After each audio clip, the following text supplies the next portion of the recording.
It's been 6 months since my parents-in-law started freeloading in our house. We were told it would be temporary, but they show no signs of leaving. Instead, they don't work and keep asking for money. Our savings keep dwindling. Yet, my husband Tony doesn't seem to want to ask them to leave.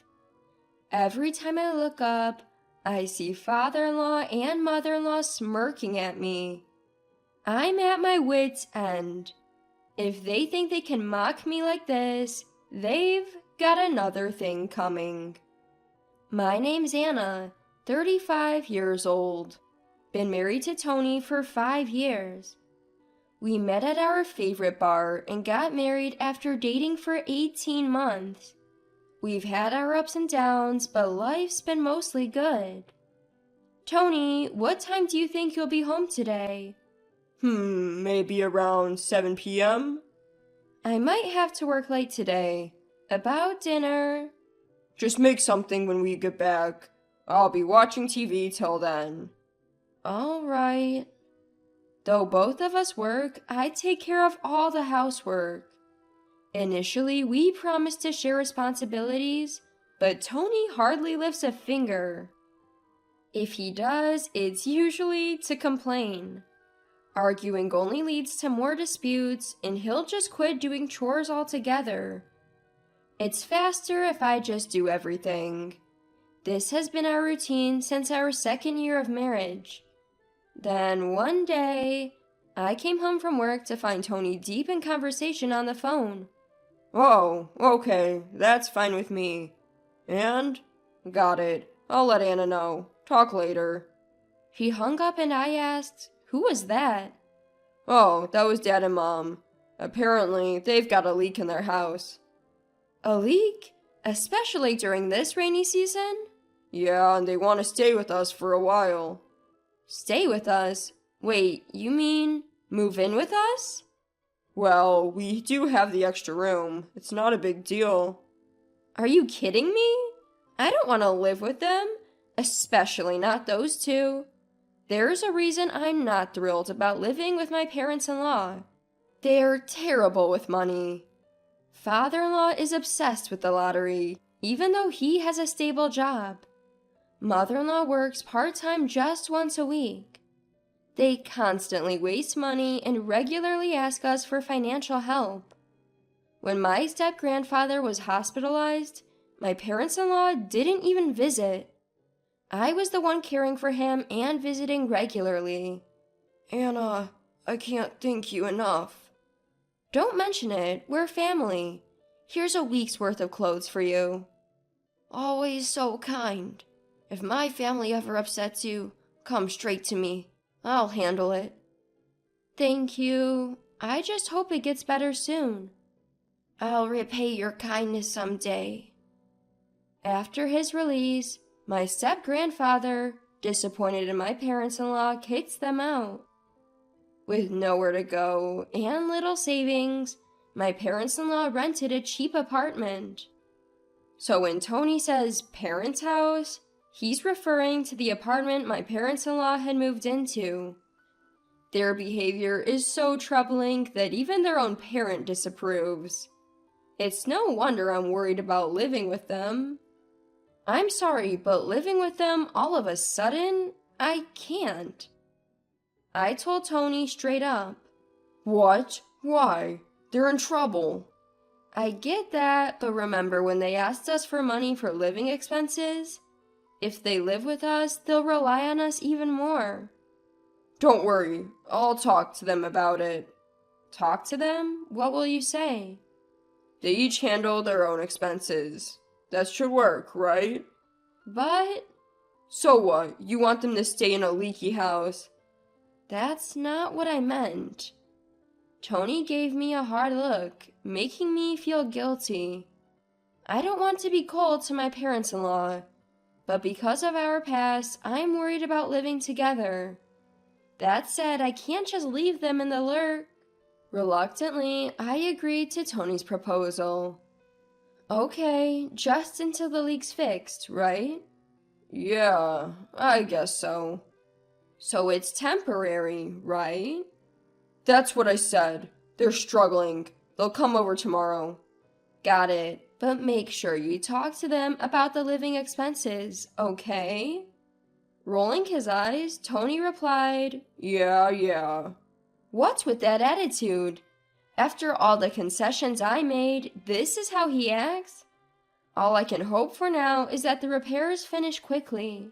The next morning, while it was still early, the doorbell rang. I went to the entrance, and there were my parents-in-law.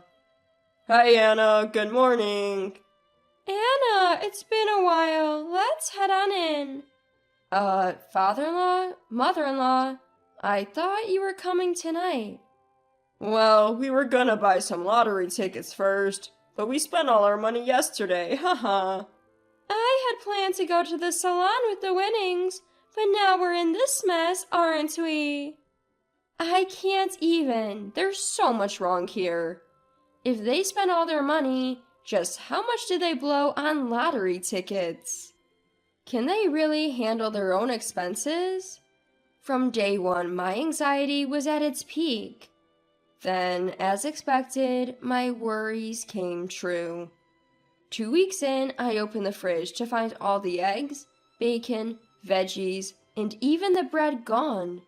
Wait, why? They were all here last night. Mother-in-law, coming down from upstairs, groggily asked, Morning, Anna. Is breakfast ready? No, because all the food from the fridge is missing. Did you? The fridge? The eggs, the bacon, the bread? I was saving them for breakfast.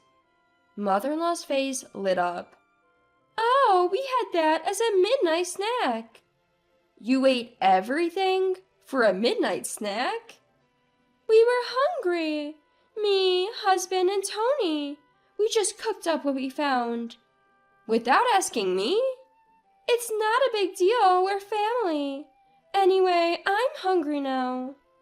I've told you, because you guys ate everything, there's nothing left for breakfast. So it's our fault. Maybe if you stocked up properly. What?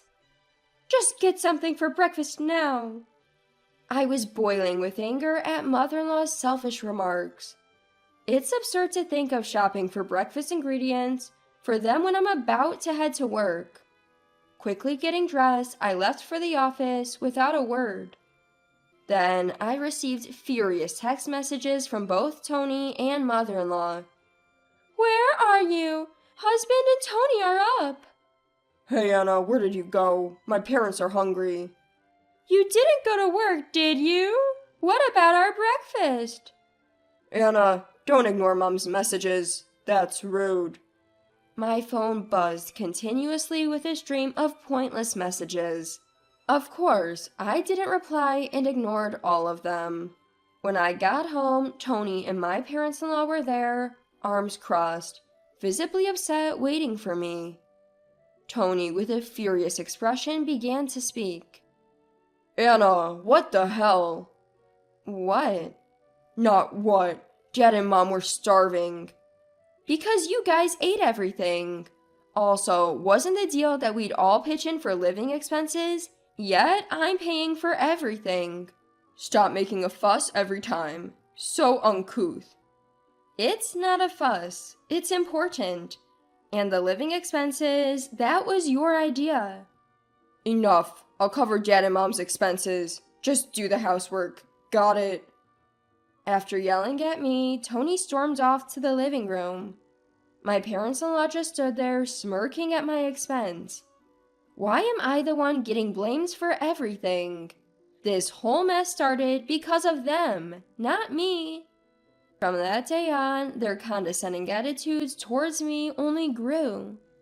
Holding back my bubbling anger, I somehow managed each day.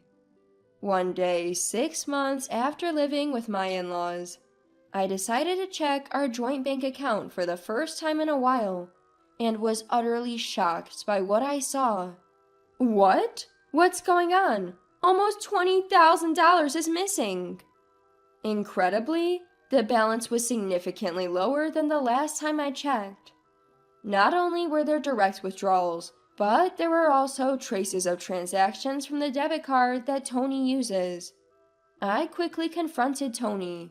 Tony, what's this all about? Why are you shouting? Calm down. What do you mean, calm down? Look at this. Explain. I shoved the bank statement towards him. Oh, that? What's the big deal? The big deal? Look, where did $20,000 go? This is the company for your debit card, right? What did you spend it on? It wasn't me. I gave that debit card to Dad and Mom. What? The shocking truth made everything go dark before my eyes. Anxious to resolve this situation, I turned to Tony for answers. Why? Why are they using a card linked to our joint account? What choice did I have? Dad and Mom said they're broke, and I did promise to cover their living expenses. Well, I didn't know about that. If you made the promise, Tony, you should have used your own bank account. Why did it come out of our joint account? God, you always make a big deal out of everything. What's the problem? Dad and Mom are family to you too, aren't they? I was fed up with Tony conveniently using the family card. All the emotions I held back came flooding out in this crucial moment. I've had enough. Just because they're family doesn't mean they can do whatever they want. That account has half my savings. Half of it is mine too, right?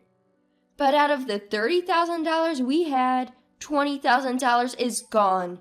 That's $5,000 more than your half. When did you become so greedy? It's really unattractive. I'm not. But how long are you planning to let your parents live with us? It's been 6 months. The roof repair should have been done long ago. Raising my voice, I stared Tony down, but his reply was simple. Repairs? Oh, you mean their place. They gave that up, haha. Wait, gave up? They said this place is cozy and didn't want to waste money on repairs, so they terminated their apartment lease. Looks like we'll be living together from now on. This has to be some sort of joke. I didn't agree to this. Who cares what you think? They're family. You're just a daughter-in-law. Just sit down, be quiet, and obey. My body felt a rush of anger, unlike anything I'd ever experienced. Is that how they see it? That I'm the villain here? Well, if that's how they want to play it, I won't hold back. Not anymore. Determined to get revenge, I called a certain individual, asking him to come over. A few hours later, Tony's grandfather, actually his step-grandfather, arrived in response to my call. Seeing the step-grandfather, Tony and his parents were visibly shaken. Grandfather, why are you here? Cutting Tony off, the step-grandfather spoke up. What do you think you're doing? Anna told me everything. Grandfather, why are you here so suddenly? Anna told you. We didn't do anything. Shut up, Tony. How can you, her husband, not protect Anna from these idiots? Ah! You too. What kind of parents are you to act like this? At the sharp glare from the step-grandfather, Tony's parents trembled. Dad, you don't understand. There's a reason. No, father-in-law. Anna's just making things up. Just making things up? You've been spending Anna's savings without asking? Calm down, Dad. Our apartment had a leak, so we... That's right. We only planned to stay until the repairs were done, right? Anna says you left the apartment without telling her. Should I contact the realtor to confirm? Dad, wait. It's not like that. What? Got a problem? Frustrated, the step-grandfather said, You all better quit it. You might think everything goes your way because I'm not there, but you're mistaken. I'm glad I exchanged contacts with Anna for times like this. Dad and Anna exchanged contacts? When? Shut it. You realize how generous Anna's been until now? Yes, we're sorry. Listen, if you ever bother Anna again, I won't hold back. I'll cut ties with all of you and expose your disgrace to our whole family. Do you understand? Yes, we get it. We won't do it again. Please forgive us. With tears in their eyes, Tony's parents begged, and the step-grandfather drove his point home. Pay back every cent of Anna's money within a month. If not, I'll sever our ties. And Tony, from now on, I'll live here with you. Got any objections? Live here? With you? Got a problem with that? Speak up, Tony. No, not at all. With the step-grandfather's words, Tony and his parents were terrified. Afterwards, Tony's parents were kicked out by the step-grandfather, who then took on the role of a guardian and moved into our home. It seems the father-in-law and mother-in-law rented a cheaper apartment and are now working their tails off to repay the money they owe me. The father-in-law can no longer live the lavish lifestyle he once enjoyed from a lottery win, and the mother-in-law has had to increase her part-time work to 5 days a week. Without the luxury of spending freely, they must be struggling significantly. On the other hand, ever since the step-grandfather started living with us, Tony has completely stopped making demeaning remarks towards me. If he even tries to complain about me, the step-grandfather quickly reprimands him. Tony, don't act superior in front of Anna. Grandfather, that's not it. I heard you talking back to Anna. I'm sorry. I won't do it again. If you dare do it again, you'll face the same fate as those idiots. Please spare me. From then on, Tony began helping with chores, easing my workload. Thanks to that, my stress lessened, and I could focus on my job. Step-grandfather, thank you so much.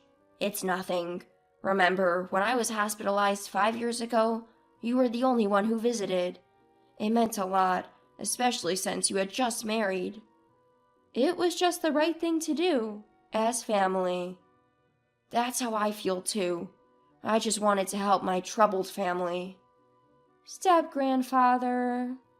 I can't thank the step-grandfather enough for rescuing me from this situation. I hope to support him in any way I can in the future.